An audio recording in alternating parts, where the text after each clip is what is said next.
안녕하세요. 오늘은 나르시시스트를 적으로 만들지 않고 확실하게 제압하는 방법에 대해서 여러분에게 알려드릴 겁니다. 먼저 제가 나르시시스트라는 인간 부류에 대해서 정의 내리고 있는 개념을 여러분에게 설명드리자면 이겁니다. 좀비. 나르시시스트는 좀비입니다. 이게 무슨 말이냐면 나르시시스트와 한 번이라도 부정적 대척점에서 엮여본 사람은 누구나 나르시시스트적 성향을 가지게 된다는 말입니다. 여러분, 나르시시스트 관련 영상 보시면서 찔리는 느낌 받아본 적 없으신가요? 저는 마치 혈액형 이야기를 듣는 것처럼 에코이스트에 대한 이야기를 들을 때도 내 이야기 같고 나르시시스트 이야기를 들을 때도 내 이야기 같았는데요. 나르시시스트는 보통 자기 책임을 절대 하지 않고 인정할 수도 없습니다. 그래서 나르시시스트 이야기를 들으며 여러분 주변에 나르시시스트를 생각하면 여러분도 모르게 그 사람의 반론이 들립니다. 너는 안 그러니? 이런 식의 반론으로 저 같은 경우는 내가 나르시시스트인가? 라는 생각을 하게 됐습니다. 그런데 이것은 바로 그 대척점에서 제가 나르시시스트와 엮여서 치료가 필요한 존재가 되었기 때문이라는 사실을 알 수 있었습니다. 그래서 숱한 나르시시스트들과의 싸움을 통해 나르시시스트를 적으로 만들지 않는 게 참 좋은 것이구나, 편안한 것이구나 라는 사실을 깨닫게 되었습니다. 그러나 이게 쉬운 일만은 아니겠죠. 왜냐하면 나르시시스트의 잔인함을 이게 묵과하고 넘어가기가 어렵기 때문입니다. 나르시시스트는 자기를 무서운 사람처럼 보이게 하기 위해 한 사람을 밑도 끝도 없이 잔인하게 대하곤 합니다. 이게 에코이스트는 정반대입니다. 한마디로 목적이 누군가에게 무서운 사람으로 보여지기 위해 다른 사람을 막 대하는 것을 보여주는 사람, 이런 사람을 나르시시스트라고 생각하시면 되겠습니다. 이것은 아주 어릴 때, 특히 중학생일 때 정말 또렷하게 특징으로 나타나게 되는데, 일진 아이들에게 자기를 과시하거나 어필하기 위해서 선량한 아이들을 괴롭히는 아이, 그런 아이가 바로 나르시시스트의 자식이라고 저는 생각합니다. 그러나 이런 애들이 크면서는 진화가 됩니다. 자기가 누군가한테 막 뭐라고 하면 비난받는다는 사실을 깨닫게 되기 때문입니다. 그래서 어떻게든 트집을 잡아서, 아주 사소한 트집을 잡고 사람을 미친 듯이 잡들이하기 시작하는데, 그런 사람들이 왜 그러는지 다른 사람한테 나한테 잘못 걸리지 마라 라는 시그널을 보내기 위한 것입니다. 그리고 여기에 희생양이 되어보신, 만약에 여러분이 여기에 희생양이 되어보셨다면 여러분은 반드시 여러분을 그렇게 취급한 나르시시스트를 찾아가서 복수를 하셔야 합니다. 여기서 정말 중요한 건 복수가 절대 과도해서는 안 된다는 것입니다. 복수는 정확하게 여러분이 당한 만큼만 하는 게 굉장히 중요합니다. 과도한 복수는 그 나르시시스트를 피해자로 만들어서 여러분의 정당성을 인정받지 못하게 만들기 때문입니다. 나르시시스트에게 그러한 상황을 만들어주는 것은 여러분이 복수를 한 게 아니라 여러분 스스로를 더 깊은 나락으로 보내는 것이라는 사실을 반드시 기억하시기 바랍니다. 자, 그러면 이제 나르시시스트를 적으로 만들지 않고도 제압하는 방법을 여러분에게 알려드리도록 하겠습니다. 이 방법은 사실 아주 간단한 방법이지만 많은 응용이 있기 때문에 여러분이 스스로 여러분 상황에 맞춰서 응용하는 원리를 이해하시는 게 정말 중요합니다. 그 원리는 바로 눈에는 눈, 이에는 이를 생활화하는 것입니다. 이 말이 무슨 말이냐? 여러분에게 칭찬을 던지는 사람에게 여러분도 칭찬을 해 주시되 똑같은 칭찬을 해주라는 말이 아닙니다. 워딩을 베끼는 게 아니라 여러분이 느낀 감정과 똑같은 감정을 되돌려주는 겁니다. 예를 들어 여러분이 상대방의 칭찬에 기분 좋음을 느꼈다면 여러분도 상대방이 기분 좋음을 느낄 수 있을 만큼 상대방에 대해 조금 더 이해하고 상대방이 듣고 싶은 말을 찾아서 전해주면 됩니다.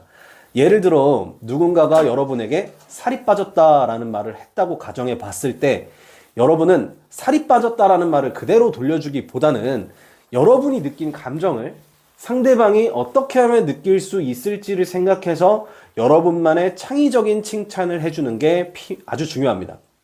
여기서도 여러분이 느낄 수 있는 감정이라는 게 상황에 따라 정말 다양하기 때문에 딱 한 가지 아주 복잡한 상황의 예를 들어보자면, 여러분이 실제로 살이 빠지지 않았는데 살 빠졌네? 라는 말을 하는 사람은 여러분에게 큰 관심이 없는 사람이고, 어쩌면 여러분이 살이 쪄 보이지 않으려고 하는 노력을 보고 그 노력을 조롱하려고 놀리려고 그랬을 수도 있고, 아니면 그걸 진짜로 칭찬해 주려고 여러분에게 그 말을 던졌을 가능성이 높습니다. 만약 그 중에 여러분 판단하기에 그 노력을 진짜 칭찬받은 느낌을 받았다면 상대방에게 너 오늘 화장이 잘 받았네 라는 말을 해주거나, 혹은 신발 샀어? 라는 말을 되돌려 주는 겁니다.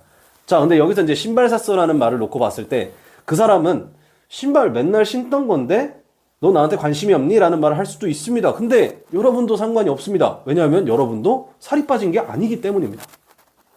이 상황은 제가 생각하는 가장 복잡한 예시로 이보다 더 깊은 의도, 숨겨진 의도를 보고 그 의도를 그대로 되돌려주는 연습을 생활화하시라는 말씀을 드리고 싶었던 겁니다. 그렇게 되면 나르시시스트는 여러분에게 절대 나쁜 의도로 말을 던지질 못합니다.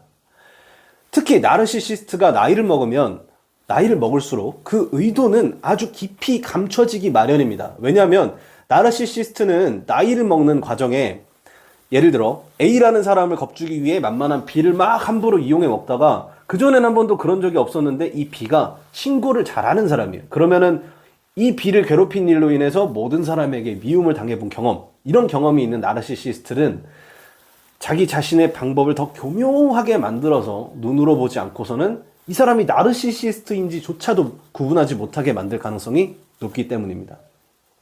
자, 그렇게 되면 나르시시스트는 일반인의 탈을 쓰게 되고, 심지어 일반인의 탈을 넘어서 사회적 위치가 있는 그런 상황까지 되는 경우가 있기 때문에 여러분이 나르시시스트를 잘 구분하는 게 중요합니다.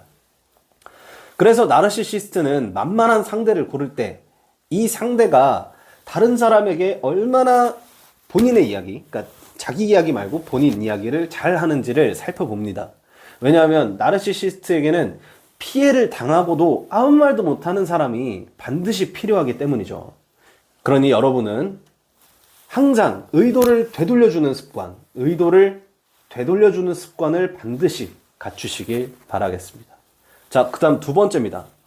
자, 내가 아닌 다른 사람이 당하는 것을 간접적으로 보호해주는 것. 이것도 정말 중요합니다. 직접적인 보호는 나르시시스트와 적이 되는 지름길이기 때문에 직접적인 보호 말고 간접적으로 다른 사람을 보호해주는 것이 굉장히 중요합니다.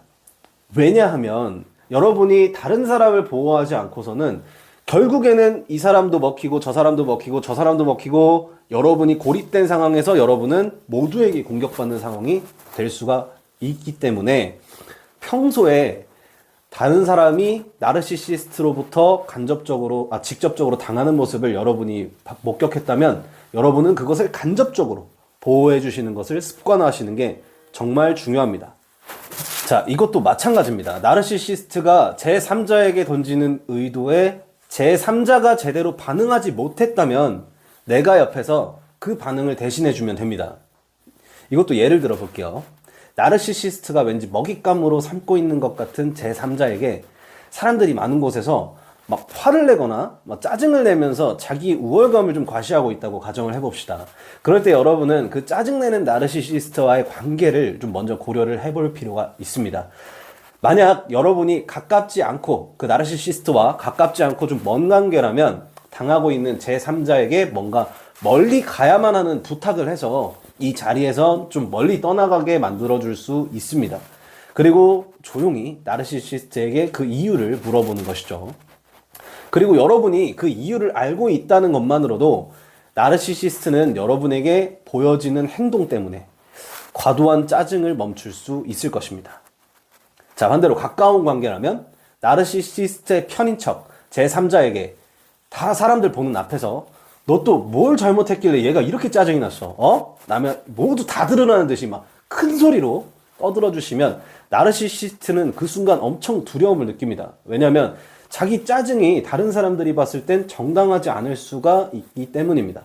제3자에게 가스라이팅 하는 것을 목적으로 하는 나르시시스트는 자기가 짜증난 이유, 화난 이유가 너무 멀리 알려지는 것을 원하진 않습니다. 왜냐하면 본인도 그게 정당하지 않다는 사실을 알기 때문이죠.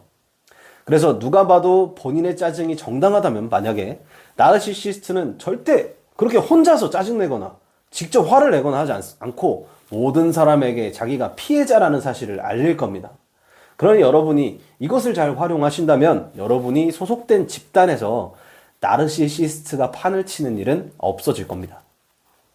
그래서 제가 다음에 기회가 된다면 나르시시스트가 판을 치는 집단에서 벌어지는 일과 그 텃세를 넘어서 그곳을 정복하는 방법에 대해서 알려드리겠습니다. 시청해주셔서 감사합니다. 오늘도 좋은 하루 보내세요.